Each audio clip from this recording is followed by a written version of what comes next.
윤석열 대통령의 초등학교 동창이자 외교 과외 교사라 일컬어지는 김성한 국가안보실장이 어제 전격 사퇴했습니다. 외교 참사에는 끄덕 없더니 석연치 않은 이유로 갑자기 경질된 게 참으로 이상합니다. 정말 블랙핑크와 레이디 가가가 공연 제안을 대통령이 보고받지 못했다는 이유로 핵심 외교비서관을 내쫓고 대미 정책을 총괄하는 국가안보실장이 사퇴한다는 말입니까? 언제부터 대한민국 대통령 안보실이 이토록 허접한 곳이 되었습니까? 여의도 바닥에서는 영부인께서 적용을 했다. 이런 얘기가 많이 나오더라고요. 저도 구체적인 것은 몰라요. 영부인하고 질 바이든 여사하고 문제가 잘 안 됐다 하는데 요즘 김건희 여사한테 잘못 보이면은 나와야죠. 질 바이든 여사하고 우리 김건희 여사하고 얘기되는 그런 문화 행사를 보고를 누락했다는 거 아니에요? 그래가지고 호통이 터졌다는데 잘 바꿨어요. 이번 안보실장 인사 잘했다. 이렇게 계속 제가 칭찬하네요. 그렇지만은 김건희 여사의 말씀은 더 커질 거예요. 김성환 실장하고 김태효 차장 간의 갈등설, 알력 다툼 이것만은 정확히 아니단 말씀이세요? 네, 그렇습니다. 아닙니다. 지금 블랙핑크와 레이디 가가의 문화 행사 보고 누락이 결정적이었다 이런 보도들이 가장 많이 나오고 있는데 이것도 아주 정확하진 않나요? 네, 정확히 확인한 바가 없습니다. 그런데 일부 보도된 내용들 보면은 예. 갈등설이니 뭐니 하는데요. 예. 그렇지가 않습니다.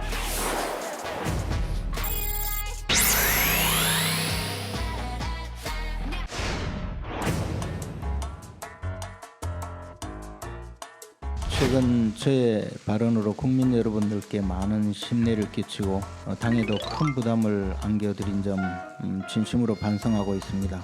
앞으로 더 이상 이런 일이 없도록 자중하겠습니다.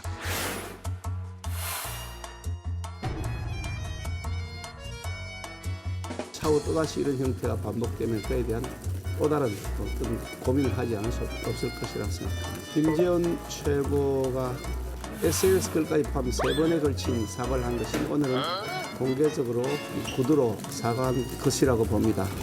그동안 발언의 취지가 그렇게 국민 정서에 적합하지 않은 것들이 분명히 있었다는 점에 대해서는 공감을 하고 있고요. 앞으로 그런 은행이 더 이상 반복되지 않도록 유심히 지켜볼 것입니다. 그런 실수가 잦은 뿐이다. 그리고 그런 것 커버치느라 제가 힘들었다.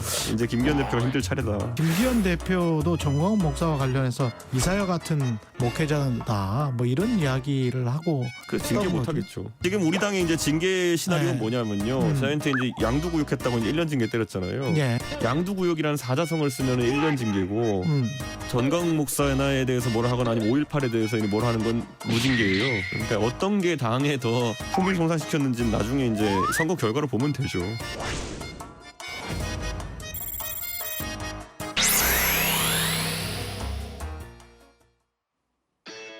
국가대표 정치뉴스쇼 5시 정치회의 시작합니다. 백반장 반가워요. 네, 반갑습니다. 요즘 날씨 참 좋죠. 네, 정말 좋습니다. 네, 나들이 열심히. 가고 싶은 날씨입니다. 그래요? 신경 쓰지 말고 네. 회의에만 집중해요. 그럼요. 일만 열심히 하겠습니다. 좋습니다. 자, 조금 전 본회의 소식부터 짚어보면요. 네. 정치자금법 위반 혐의로 구속영장이 청구된 국민의힘 하영재 의원에 대한 체포동의안이 표결에 붙여졌잖아요. 네. 가결됐죠? 네, 가결됐습니다. 찬성 160표, 반대 99표, 기권 22표로 가결됐는데요. 21대 국회에서는 처음으로 체포동의안이 통과된 겁니다. 여당의 의석수가 115석인 걸 감안하면 민주당 쪽에서 찬성표가 상당수 나온 건데요. 앞서 이재명, 노웅래 의원의 체포안은 연이어 부결된 만큼 표결 결과를 놓고 정치권의 공방이 예상되고 있습니다. 본회의가 열리기 전에 이제 법사위가 또 열렸잖아요. 네. 오늘 50억 클럽 특검법에 대한 논의가 이루어졌는데 여야의 공방이 뜨거웠죠. 네, 맞습니다. 여당은 여전히 검찰 수사가 우선이라는 입장을 보인 가운데 민주당은 김건희 여사 특검법의 법사위 상정을 촉구했습니다. 국민의힘은 이재명 대표 수사 물타기라고 반발했고요. 한동훈 장관은 본질적인 수사가 중단될 수 있어서 특검법은 결과적으로 진실규명에 방해가 될 거라고 주장했습니다. 원래 오늘 여야 합의로 50억 클럽 특검법을 법사위에 상정하기로 했었잖아요. 네. 마침 오늘 검찰이 50억 클럽에 대한 본격적인 강제 수사에 들어갔죠. 네, 그렇습니다. 검찰은 박영수 전 특검, 양재식 변호사의 주거지와 사무실, 우리은행 본점 등에 대해 압수수색을 벌였는데요. 검찰이 강제 수사에 나서면서 50억 클럽 수사가 속도를 낼 거라는 전망이 나옵니다. 곽상도 전 의원, 권순일 전 대법관 등에 대한 추가 수사도 예상됩니다. 네. 자, 정치권 소식 짧게 짚어보면요. 조금 전에 영상에서도 나왔습니다만 전광훈 씨 관련 발언으로 논란을 빚었던 김재원 최고위원이 오늘 최고위 회의에 직접 나와서 사과를 또 했네요. 네, 맞습니다. 김 최고위원은 전광훈의 전자도 꺼내지 않겠다면서 구두로 사과했는데요. 김기현 대표는 그동안의 발언 취지가 국민 정서에 적합하지 않은 점은 공감하고 있다면서도 언행이 반복되지 않도록 유심히 지켜볼 거라고 말했습니다. 징계에 대한 별도의 언급은 없었는데요. 관련해서 이준석 전 대표는 양도구역은 징계 1년, 5.18 언급은 무징계라면서 김 최고위원에 대한 당 차원의 징계를 촉구했습니다. 네, 어쨌든 이준석 전 대표 때는 서술이 펄었던 윤리위가 왜 이렇게 잠잠하냐는 또 당내 목소리가 많이 나오고 있으니까요. 네. 또 논란도 이어질 그런 가능성이 있어 보이네요. 갑니다. 안 됩니다. 갈게요. 네.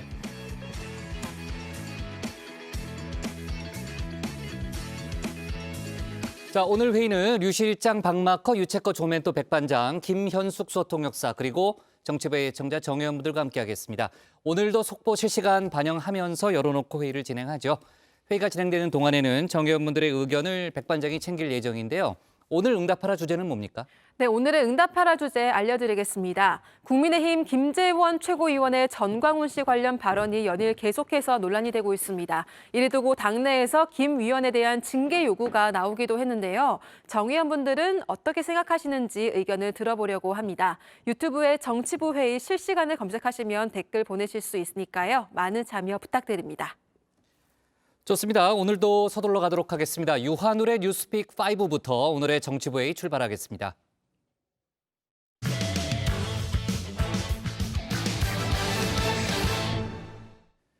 김성한 국가안보실장의 갑작스런 사퇴 소식 어제 정치부회의 중간에 속보로 전해드렸죠.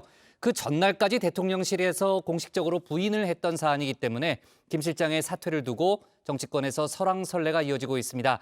한 달도 남지 않은 한미 정상회담에는 차질이 없는 건지 우려의 목소리도 함께 나오고 있는데요. 관련 소식을 유한울 체커가 정리했습니다.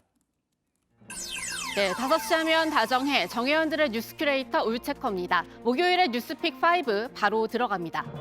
오늘 준비한 소식은요. 블랙핑크 나비 효과 평균 46억, 늦게 와서 죄송, 앙금 빠진 찐빵, 모란공원 이장으로 잡았습니다. 어제 다정의 중간에 전해진 김성한 국가안보실장의 사퇴 소식, 그 후 폭풍이 거셉니다. 어제 상황부터 다시 정리합니다.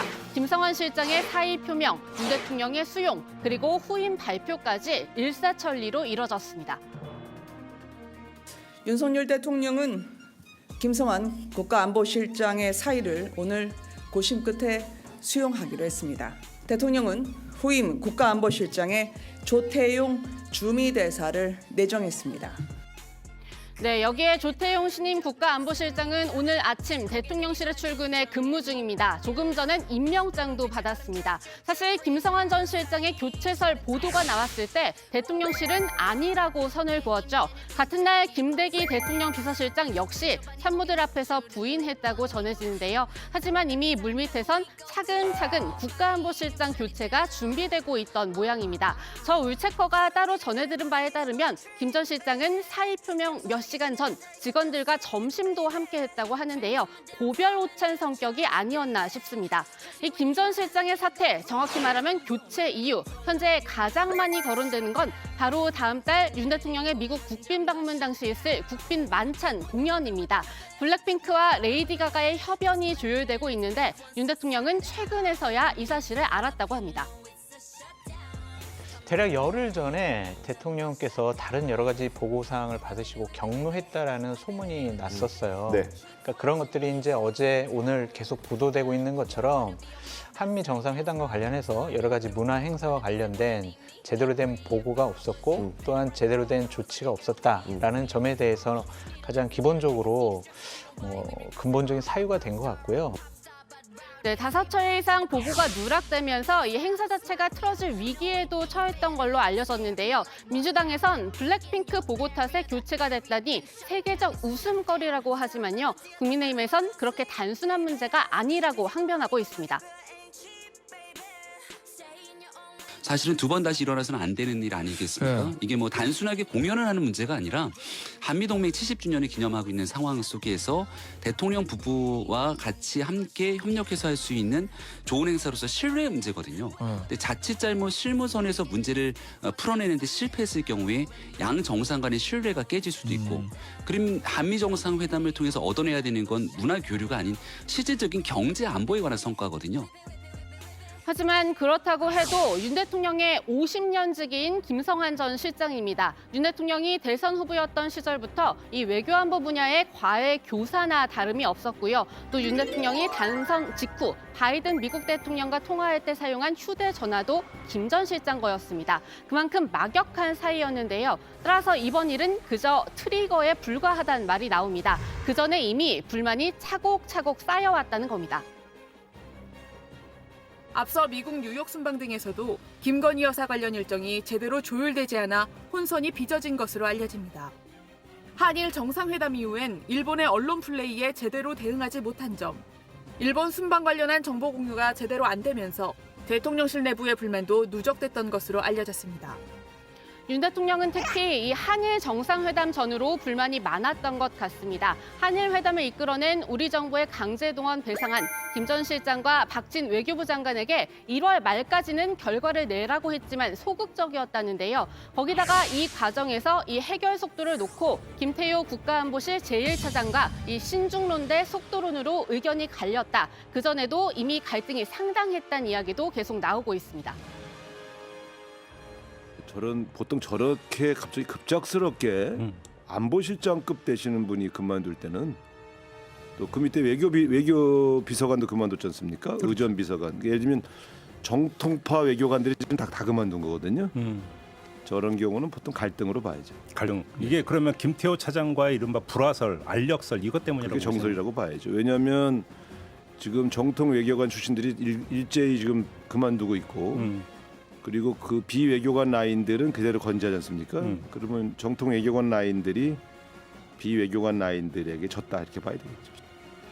네, 앞서 김일범 의전비서관과 이문희 외교비서관이 잇따라 교체된 것까지 이 일련의 흐름을 봐도 김성한 대 김태효 갈등설이 맞다는 건데요. 그러는 새 4월 말 한미 정상회담은 하루하루 앞으로 다가오고 있습니다. 이 일정을 미국 현지에 직접 가서 최종 조율을 마친 것도 김성한 전 실장이었죠.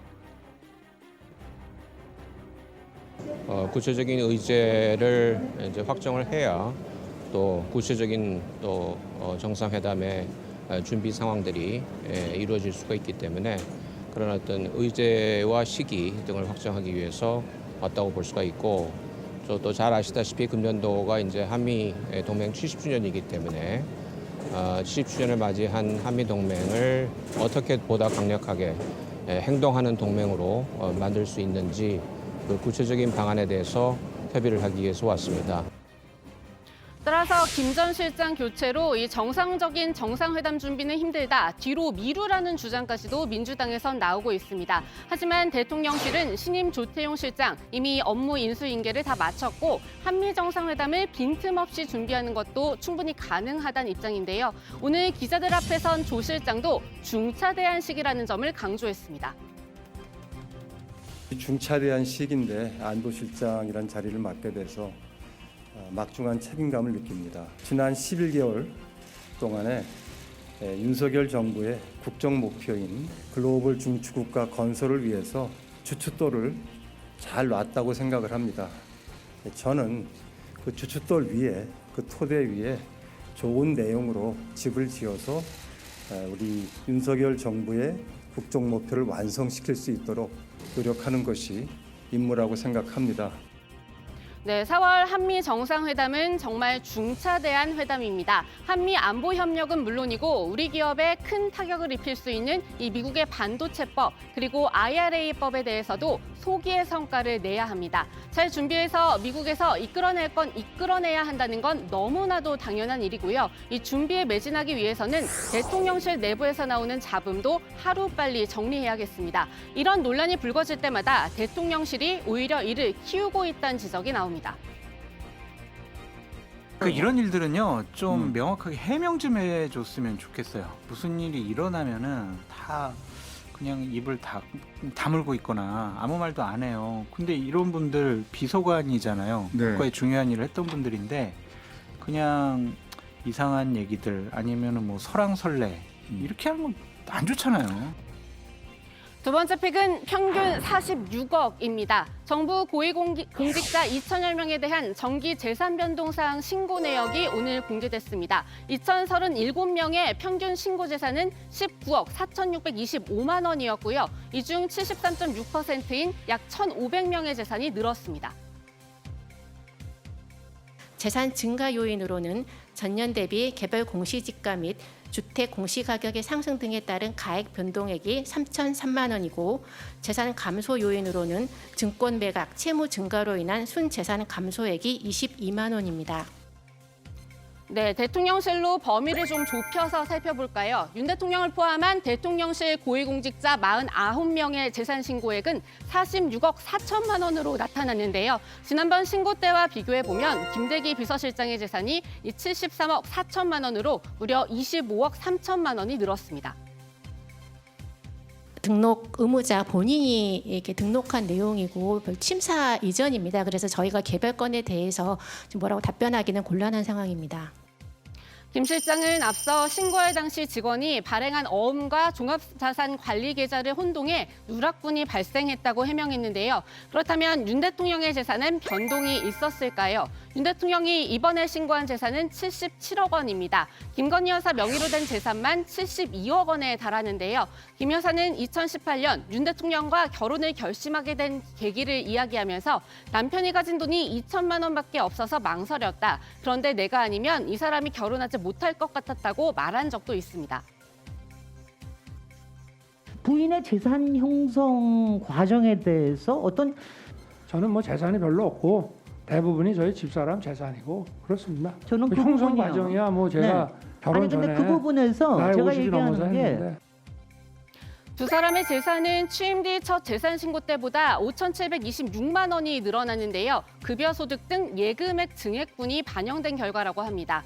한편 대통령실 고위공직자 3명 중 1명은 다주택자로 나타났습니다. 아파트는 물론이고 오피스텔과 상가 등 다양하게 갖고 있었는데요. 대통령실에서 가장 많은 재산을 신고한 이원모 인사비서관은 배우자 명의의 노원구 상가가 64곳 있었고요. 김태효 국가안보실 1차장도 배우자 명의의 상가가 4채 있었습니다.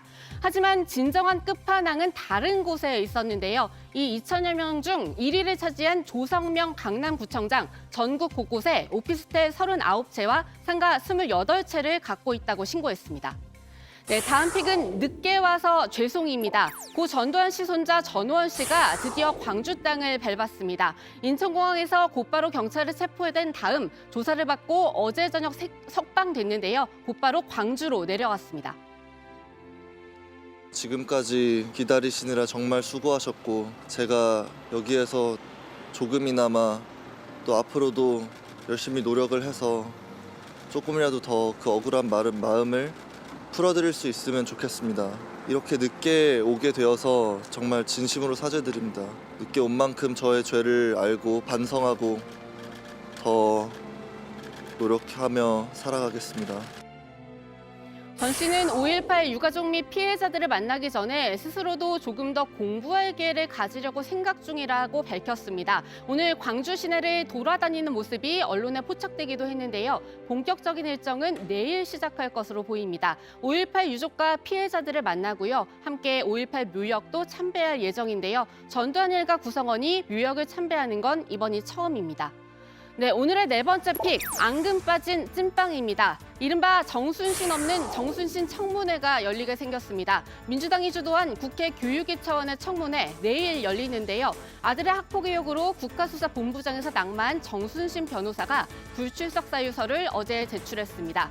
유기용 교육위원장은 출석 촉구하는 공문을 발송했고 끝까지 출석 안 하면 고발될 수 있음을 알렸다고 했는데요. 이 민주당에선 정 변호사가 나오지 않을 경우 이 앙금 빠진 찐빵이라면서 청문회를 미뤄야 한다는 주장까지 나왔습니다.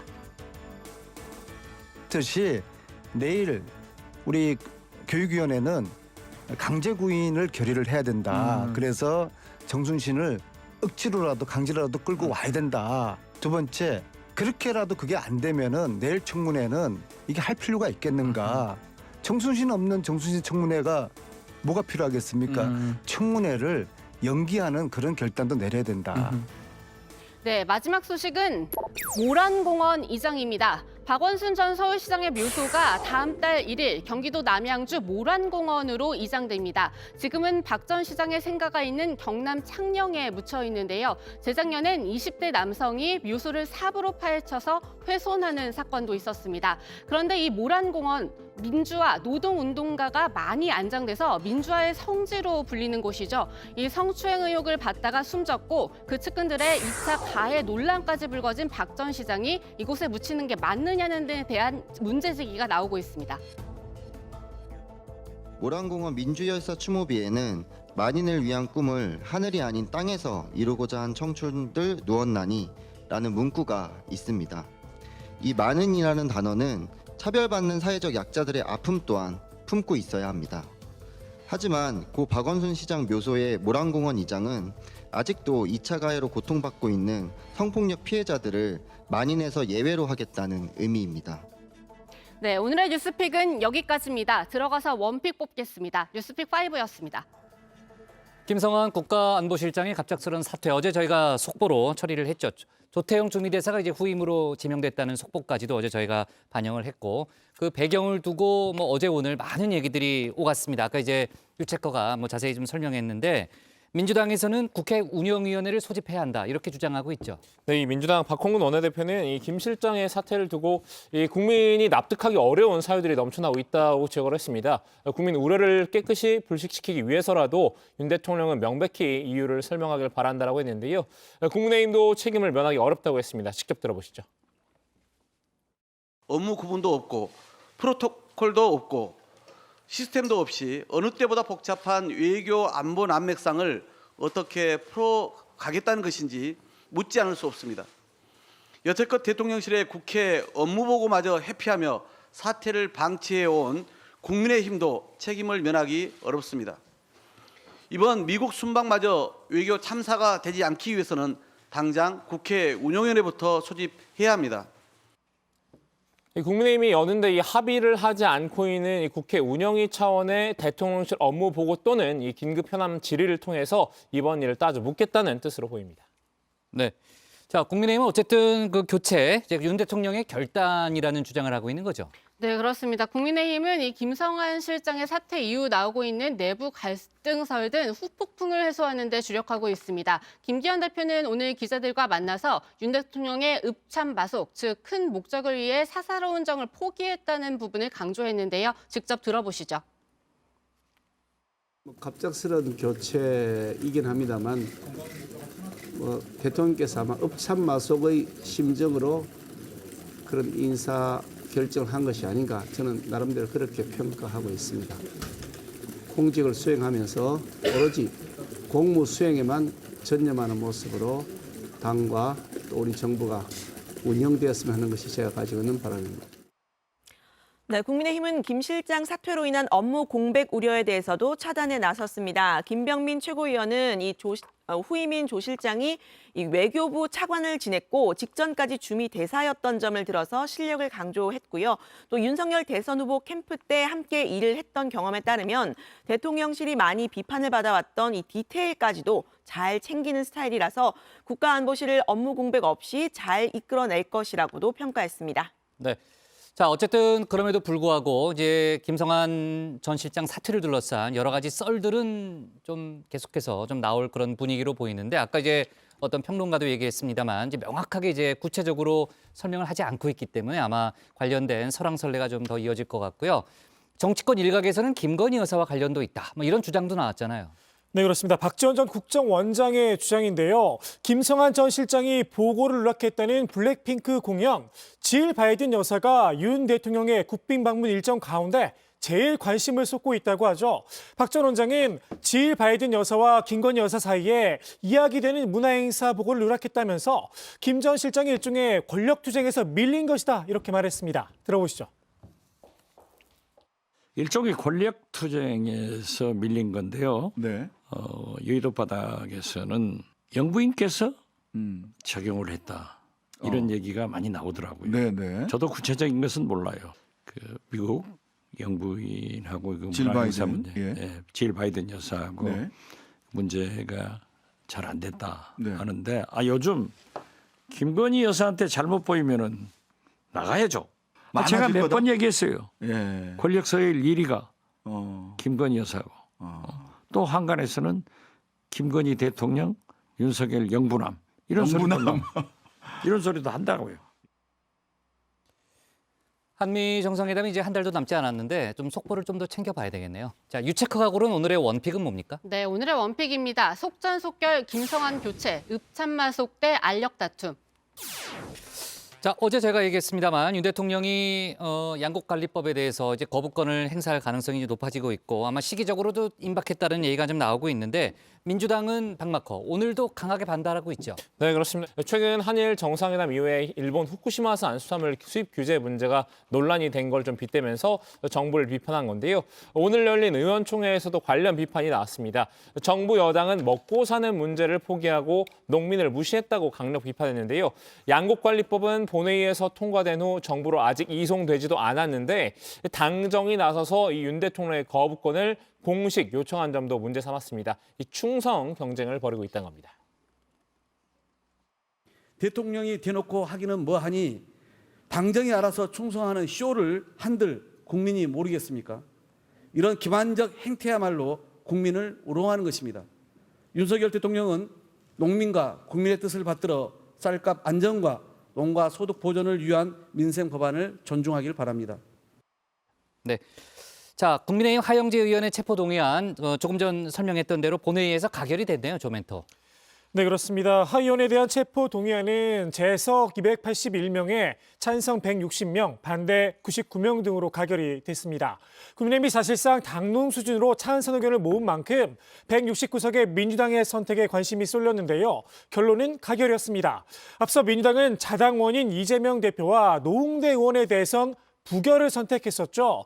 당시와는 판단이 달라진 겁니다. 하 의원은 경남 사천 남해 하동 지역 의원인데요. 지난해 지방선거를 앞두고 도의회 공천을 도와주는 대가로 7천만 원의 불법 자금을 수수한 혐의를 받았습니다. 네, 하 의원은 국회 차원의 조사 절차 없이 이 법무부 장관의 제안 이유와 해당 의원의 신상 발언만으로 표결을 한다는 건 해당 의원에게 절대적으로 불리하고 절차적 정당성이 확보되지 않는다고 했습니다. 이 피의자의 방어권과 불구속 수사의 원칙을 강조한 건데요. 결과적으로는 잘 통하지 않았습니다. 반면 한동훈 장관은 앞서 민주당 노웅래 의원과 이재명 대표 때와 마찬가지로 오늘도 혐의와 증거 사실에 대해 적극적으로 밝히면서 구속영장 실질 심사의 필요성을 강조했는데요. 이 녹음 파일과 CCTV 영상 등의 구체적인 내용도 언급했습니다. 직접 들어보시죠. 경선 컷오프 탈락 직후 하 의원을 사천의 자택으로 찾아가서 돈을 잘 받은 게 맞냐고 묻자 7천만 원 받았습니다 라고 인정하는 하 의원의 목소리가 그대로 녹음된 녹음 파일, 하 의원 휴대전화 연락처 메모에 청탁받은 내용이 브로커가 운영하는 식당에 빈손으로 들어갔다가 브로커가 돈을 담아서 전달했다고 하는 바로 그 쇼핑백을 든 채 브로커와 인사하고 그 식당을 나서는 모습이 그대로 찍힌 CCTV 영상 등이 있습니다. 좋습니다. 오늘 발제 이렇게 정리하겠습니다. 50억 클럽 특검은 오케이, 김건희 특검법은으로 제목을 잡겠습니다. 다음은 박준우 마커의 주민입니다.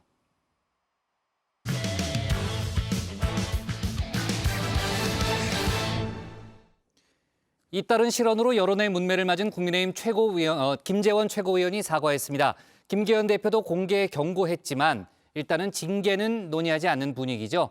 당내에서는 이준석 전 대표는 징계하고 또 김 최고위원은 눈 감아주는 건 공정하지 않다는 지적이 계속해서 나오고 있는데요. 관련 소식을 주민에서 짚어봅니다.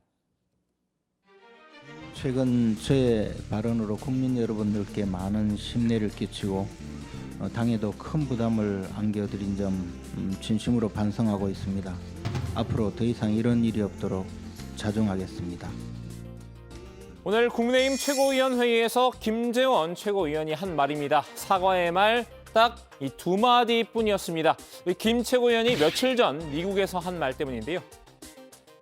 정광훈 목사께서도 우파 진영을 전부 천하 통일을 해서 요즘은 그나마 아무리 우파 진영도 민주노총에 대항하는 그런 활동 무대가 되어서 그나마 우리가 이렇게 보다가 보면 뭐 우리 쪽도 사람은 있구나 이런 마음이 들게 합니다. 사랑제일교회 목사 전광훈 씨가 우파 진영을 통일했다. 정작 이 발언은 당을 분열 위기로 몰고 왔습니다. 이 김치고 의원을 비판하는 목소리가 쏟아졌는데요. 이 심상치 않은 분위기를 눈치챈 김치고 의원, 어제 귀국 직후 SNS에 이 사과 메시지를 올렸죠. 그리고 오늘까지 연이틀 사과 모드를 유지한 겁니다. 이 비공개 최고위 이후에도 김치고 의원은 연신 고개를 숙였습니다.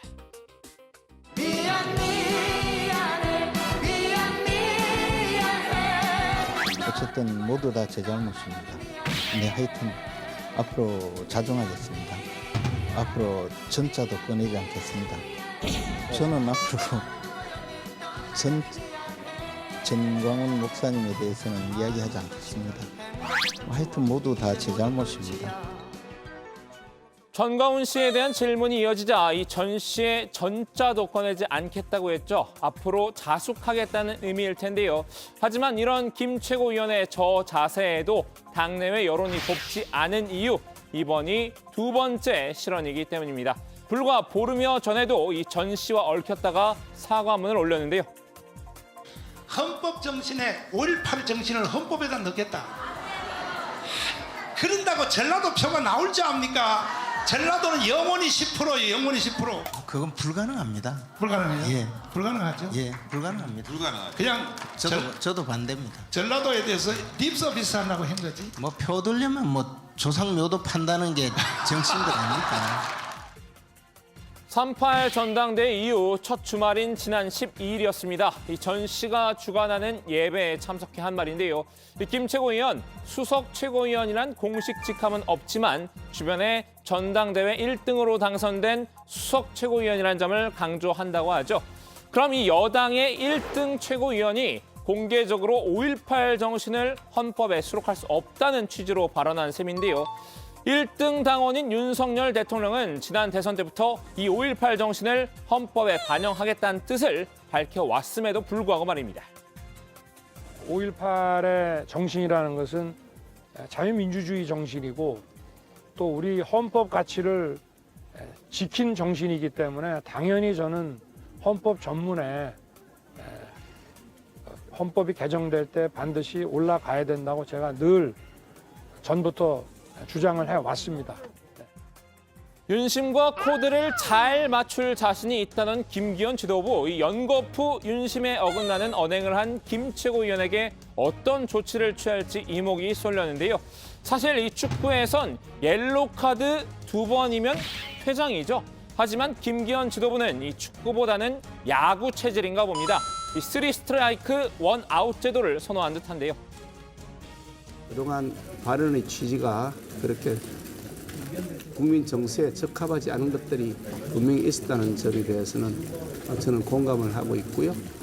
앞으로 그런 언행이 더 이상 반복되지 않도록 유심히 지켜볼 것입니다.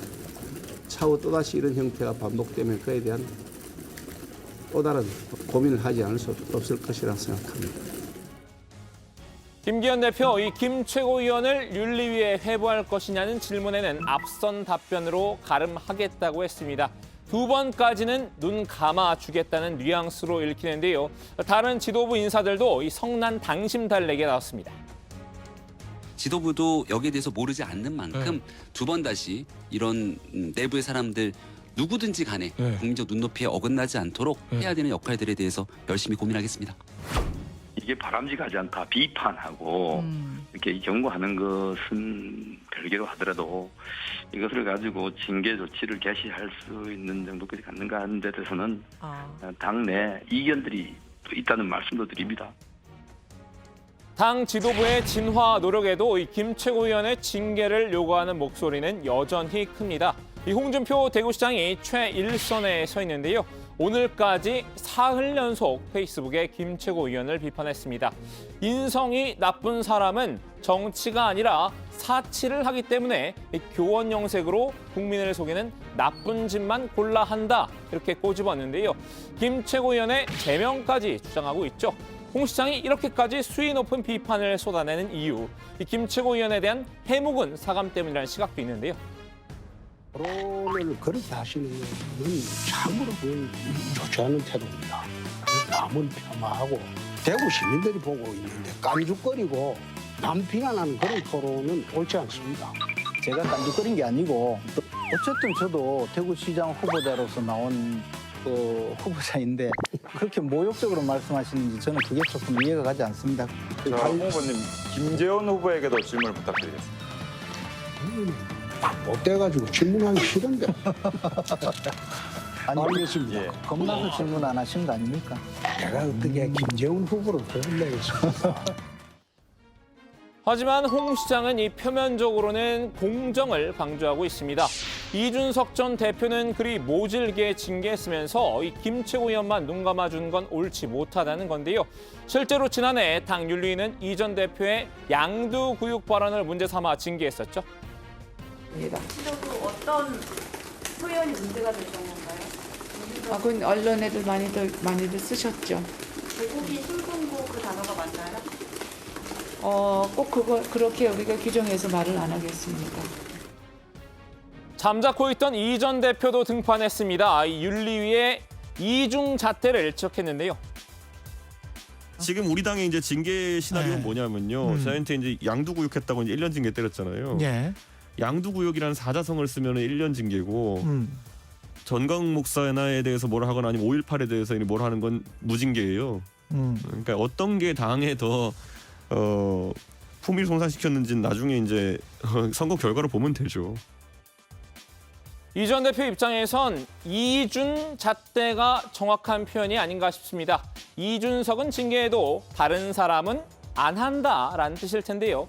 이 전 대표는 이 김 최고위원의 실언이 비단 한두 번이 아니란 점도 상기시켰습니다. 과거 자신이 당대표 시절 일화를 소환한 건데요. 김재원 최고위원이 저희 지도부에 있었을 때 했던 말실수가 어떤 게 있냐면요. 예전에 제 옆자리에 앉아서 갑자기 그러는 거예요. 그 이재명 후보가 이제 안동 사람이잖아요.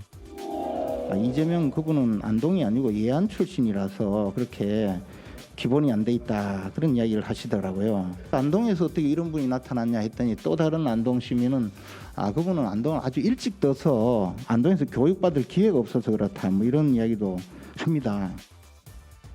김 최고위원 이준석 지도부에서 최고위원을 할 때도 이 안동 예안 발언으로 설화에 휩싸였던 바 있죠. 당시 이재명 경기지사를 공격을 하려다 안동의 정치권과 예안 유림들의 반발을 불러왔는데요. 결국 예안 향교를 찾아서 유림들에게 직접 머리를 숙이고 나서야 사태가 일단락됐습니다. 저는 그 지역 사정도 잘 모르고 우리 안동에 내려왔다가 지인들이 하시는 말씀 그저 제가 전달하는 중에 많이 잘못됐습니다. 앞으로 많이 배우겠습니다. 김재원 그 최고위원님께서 비하하는 말씀을 하셨기 때문에 우리는 예안향내 전체가 붕괴했던 것은 사실입니다. 더 이상 뭐 이거 가지고 정치적으로 이용한다든가 뭐 그런 거는 절대로 아니고. 이 전 대표는 이 김기현 대표를 위한 경고도 남겼죠. 앞으로 김 최고위원 때문에 계속 골치를 썩게 될 테니 각오하라는 겁니다. 그때도 저 시겁했어요. 옆에 제 앞에 앉아가지고 그 얘기를 하는 바람에.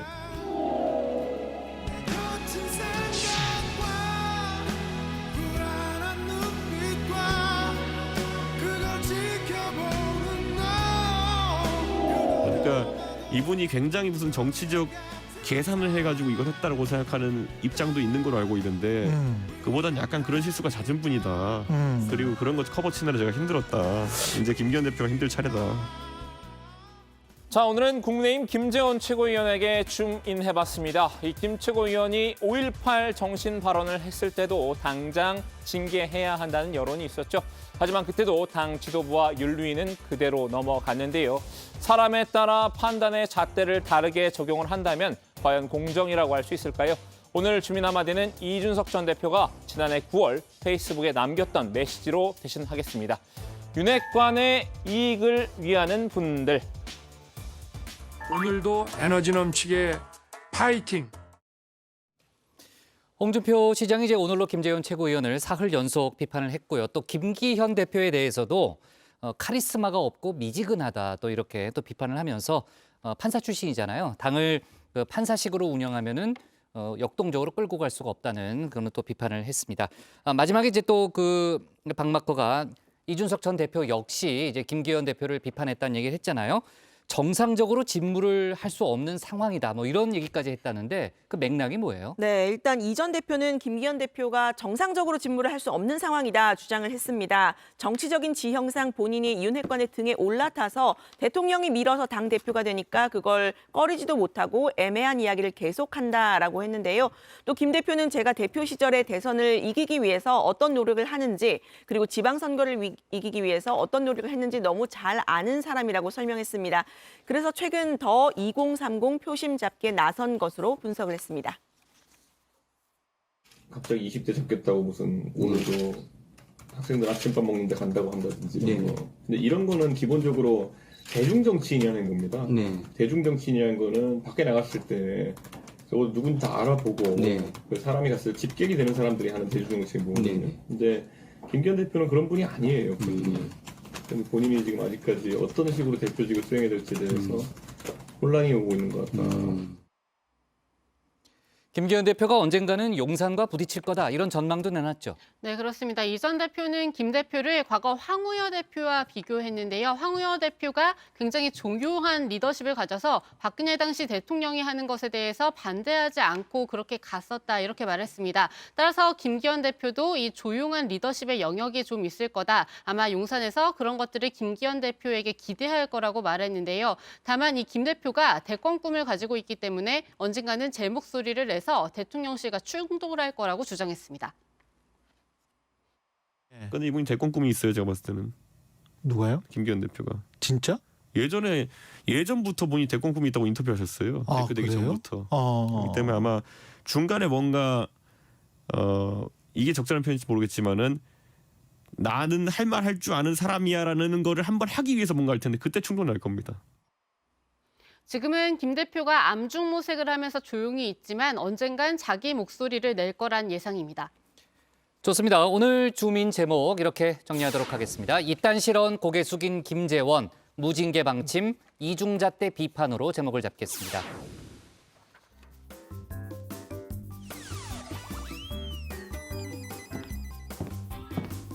네, 안녕하세요. 정치부회의의 소통 시간 백반장입니다. 요즘 세탁소에 겨울옷 드라이 클리닝 맡기시는 분들 많으시죠? 깨끗하게 세탁된 옷들을 보면 기분도 상쾌해지는데요. 이때 옷을 보관하는 비닐은 꼭 빼셔야 합니다. 세탁할 때 사용하는 용제가 옷에 아직 남아있기 때문인데요. 유해 물질이 포함돼 있어서 비닐을 덮은 채로 보관하게 되면 옷감도 상하고 건강에도 안 좋다고 합니다. 비닐을 벗기고 통풍을 시켜준 다음에 옷장에 보관하는 게 좋다고 하니까요. 참고하시면 좋겠습니다. 네, 오늘의 소통 주제는 김재원 발언 징계 필요하다, 징계 필요 없다입니다. 먼저 다정회에서 미리 살펴본 댓글들 보겠습니다. 네, 먼저 ASLD님, 말을 꺼내고 안 꺼내고의 문제는 2차적인 것이고 저런 사상을 가지고 있다는 게 1차적인 문제 아닌가, 그런 생각이 고쳐지는 것도 아닐 테고 제명이 맞다라고 하셨고요. JNK5님, 개인적인 의견 표현과 주장까지 때려잡는 나라, 그걸 말했다고 사과해야 하는 건 전체주의 독재 국가다라고 하셨습니다. 네, 이어서 정의원분들께서 방송을 보시면서 실시간으로 올려주시는 댓글들도 함께 보겠습니다.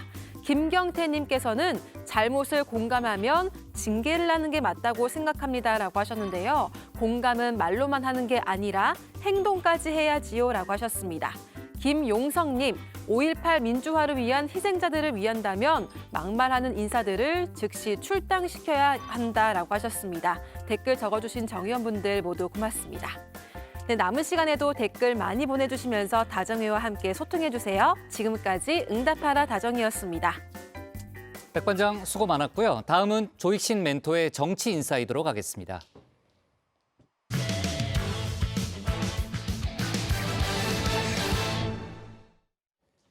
일본 언론이 또다시 윤석열 대통령의 방일 당시 후일담을 보도했습니다. 윤 대통령이 스가 전 일본 총리를 만난 자리에서 후쿠시마 오염수 방류와 관련해 시간이 걸리더라도 한국 국민의 이해를 구하겠다는 얘기를 했다는 거죠. 대통령실은 즉각 근거 없는 오보라고 부인을 했는데요. 관련 내용을 정치인사이드에서 짚어보겠습니다.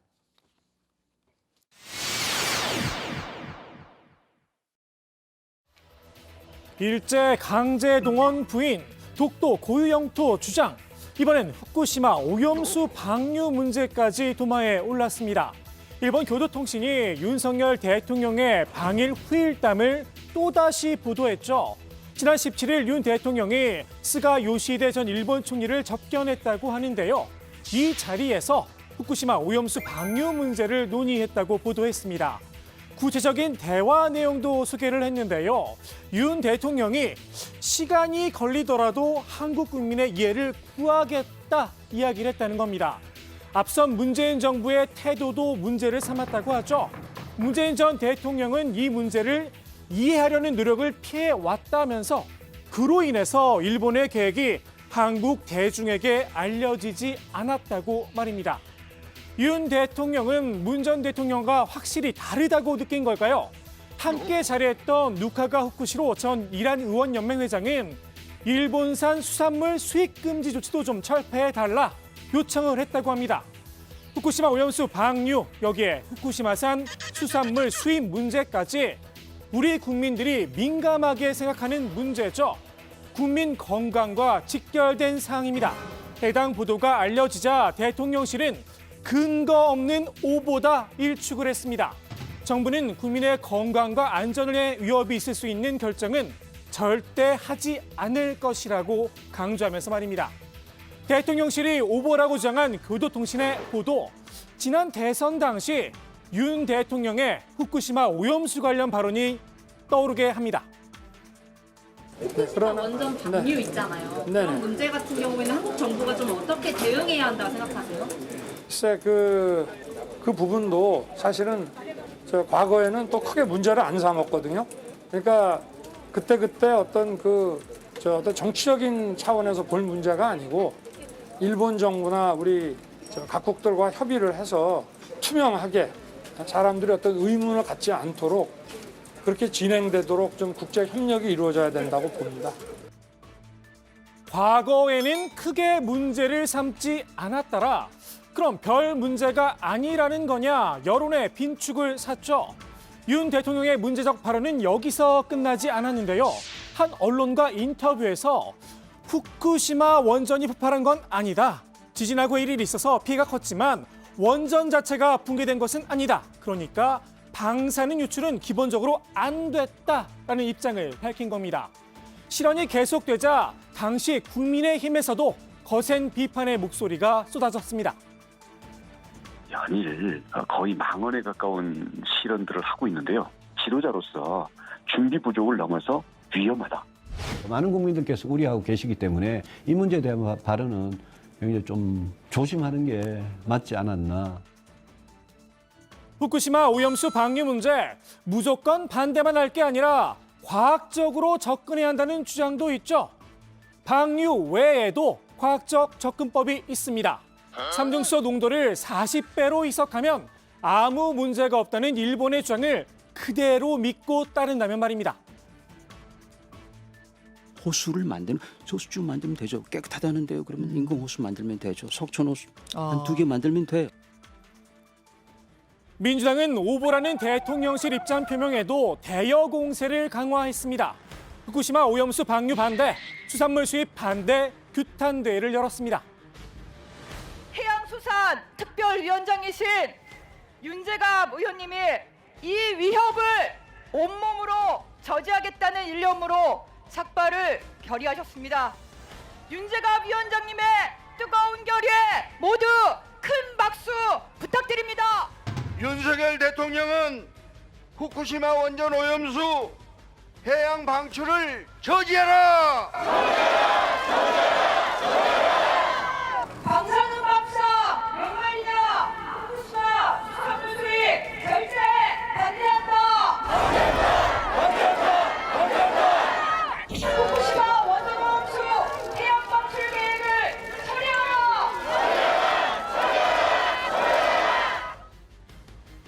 대통령실은 후쿠시마산 수산물이 국내로 들어오는 일은 결코 없을 것이란 입장을 재차 밝혔는데요.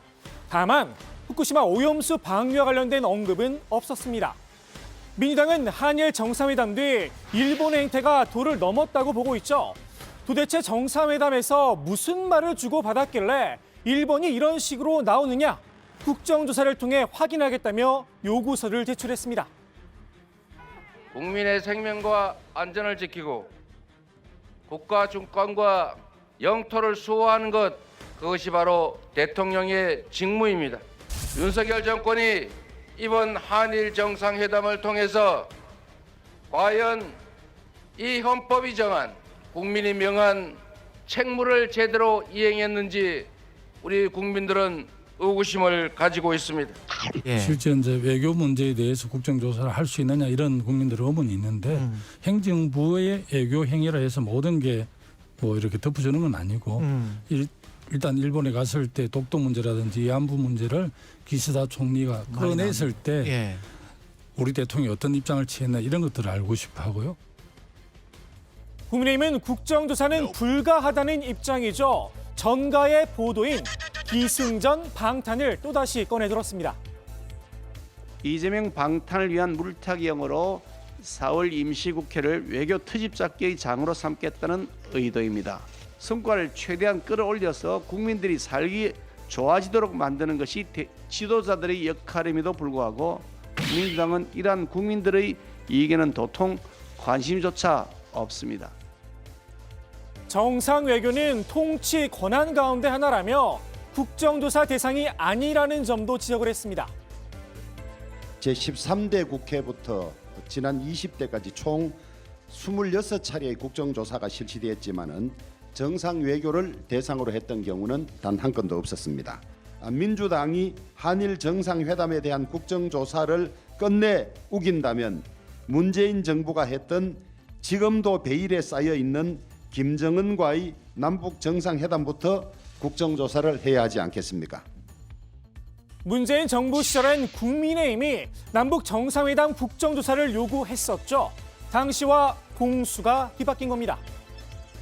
USB 안에 산자부가 비밀리에 작성한 원전 건설 지원 문건 안에 한국형 경수로에 관한 기밀이 담겨 있지 않았는지 끝까지 진실을 추궁해 갈 것입니다.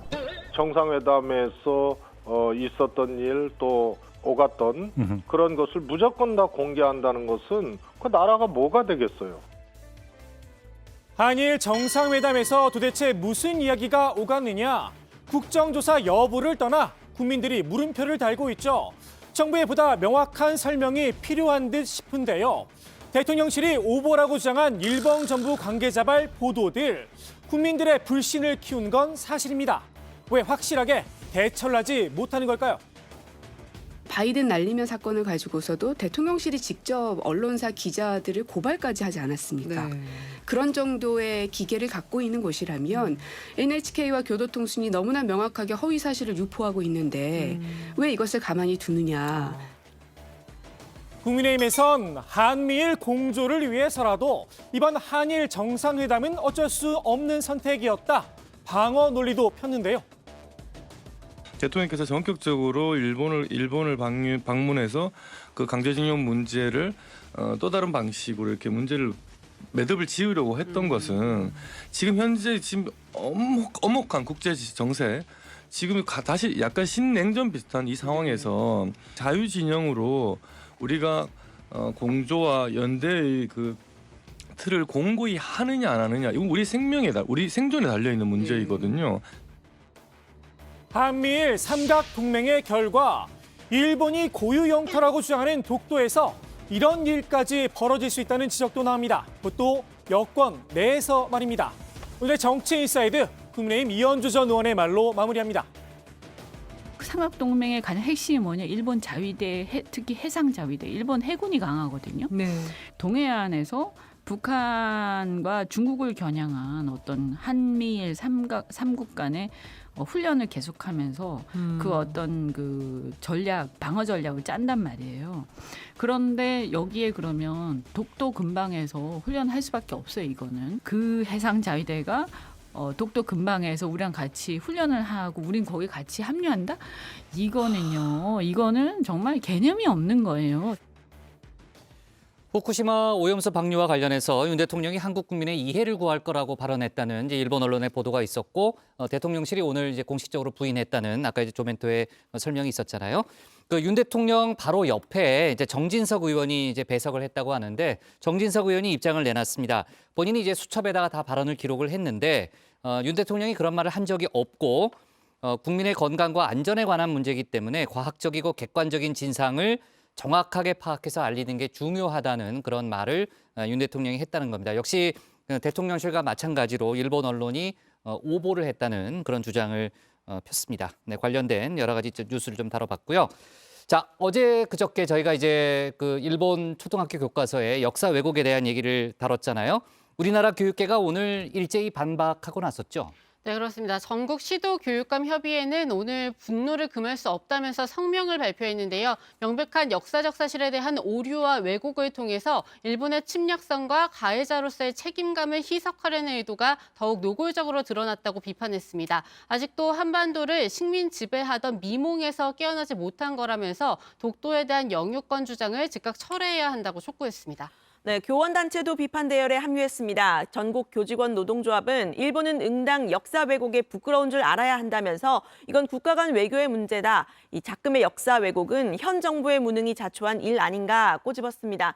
교사 노동조합 연맹도요. 일본 정부는 일본의 청소년을 위해서라도 역사 왜곡을 즉각 중단해야 한다고 요구했습니다. 일본의 우익 언론이죠. 산케이 신문 독도 영유권을 주장한 저희가 얘기했던 초등학교 교과서와 관련해서 자부심을 가지고 가르쳐야 한다. 이런 사설을 실었다는 거죠. 네, 그렇습니다. 이 산케이 신문은 오늘 초등학교 교과서 나라를 자랑스럽게 여긴 수업으로 이어져야라는 제목의 사설을 실었는데요. 이 5학년이 배우는 모든 사회 교과서에 이 다케시마를 일본의 고유 영토로 명기했다라고 밝히면서 이 다케시마는 한국에 불법 점거되고 있는 실태를 포함해 먼저 교사가 역사적 경위를 이해하고 아이들이 쉽게 배울 수 있도록 가르쳐야 한다. 이런 주장을 했습니다. 네.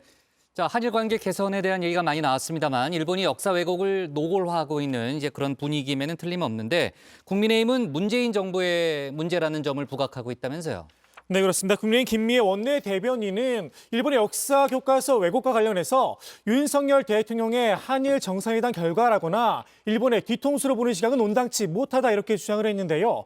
이미 문재인 정권 시절인 2022년 3월에 독도를 일본 고유 영토라고 기술하고 일제 강제징병을 희석하는 내용의 일본 고등학교 2, 3학년 교과서 검정 통과가 있었다 이렇게 지적을 했습니다.